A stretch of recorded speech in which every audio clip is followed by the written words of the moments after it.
curious, I'll direct you to U.S. Annotated Code, Title 13, Section 7, subsection 2, and it talks about the fact that they can ask you anything the Secretary of Commerce can come up with, anything. However, if you refuse to answer those questions, they'll charge you $100 maximum fine. So I thought, okay, I'll not eat lunch for 20 days, $5 a day, and I'll just give them $100. But in fact, the law states that you would have to answer their questions. However, if you answer falsely, it's a $500 fine. So there's the code. And I agree, we shouldn't answer these questions, but we need to get that law changed because it's on the books. And that's a lot of stuff that's out there like that. But if everyone right. refused to answer, some level of civil disobedience, I agree. go after everybody. I agree. That's what Look it up, Title 13. Look that up. Again, I'm not an attorney and I'm not trying to be an attorney. The Constitution says a certain thing. The government can... all can... that information on income tax. That's right, but there are some people who don't file income tax. I know you find it hard to believe that there are people that are trying to cheat the government. Yes, ma'am. Let me get close so they can hear you. In 1980, I was a census taker. Heaven help me. Okay. It was in the summer, and what it is the people that don't fill them out, you get a census taker not a door. If you don't fill it out and mail it back, they send somebody out to that address. And what they told us is not real bad, but that was 1980. They said if they refuse to answer, just try to make a note of how many people are there. That's all they want to know. That was the final thing. Some people get long forms, like this lady did, and you get a short form. And the long form, they'll say just grab one out of the car, have them try to fill it out. If they don't want to fill it out, find out how many people live there. That's all they want. But that was 1980. Everybody think real hard. I find it interesting after having the questions that they actually ask, that they want to know the GPS coordinates of your home. I can find no reason why the government should have the GPS coordinates of my home. And if I choose to not have running water, I don't think, excuse the language, I don't think it's any of their damn business. If I choose to grow carrots in my backyard instead of grass, it's nobody's business but mine. This country is supposed to be a free country. That's right. And yes, there's a law. And the law says you have to do certain things.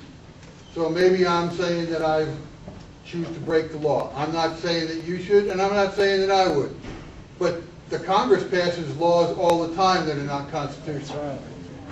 There was a congressman back at the start of this health care thing that was asked a question about what do you think about the constitutionality of the health care bill is, and he said straight out, we pass unconstitutional bills all the time. His wife got sentenced to 3 years in prison today. So, and I'm not trying to tie John Conyers to what his wife did or whether she's guilty or innocent, but John Conyers admitted, and John Conyers is not the only one.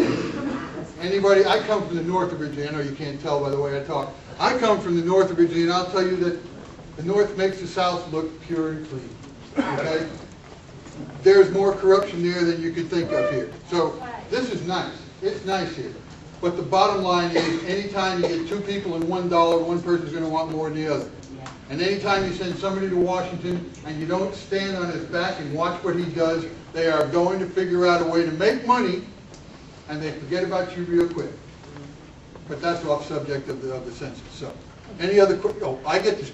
You can talk all night, and I get this. Okay. Officer asked her nationality. The suggestion on the radio today was to put an X by other and put American.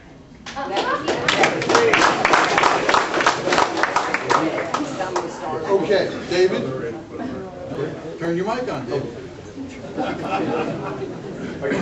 You're never going to overspeak me while you have your mic on. Okay. What we want to do now is just have some discussion with you guys about things that are on your mind. I know that I want to have a couple of folks just say a few things about what's going on.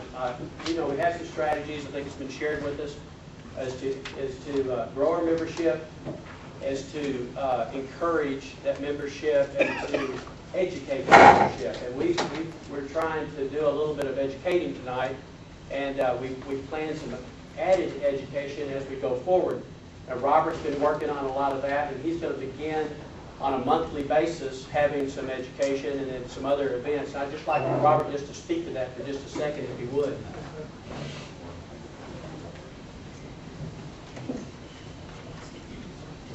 It'll just take a few minutes. What we're going to try to do is basically support what she's doing.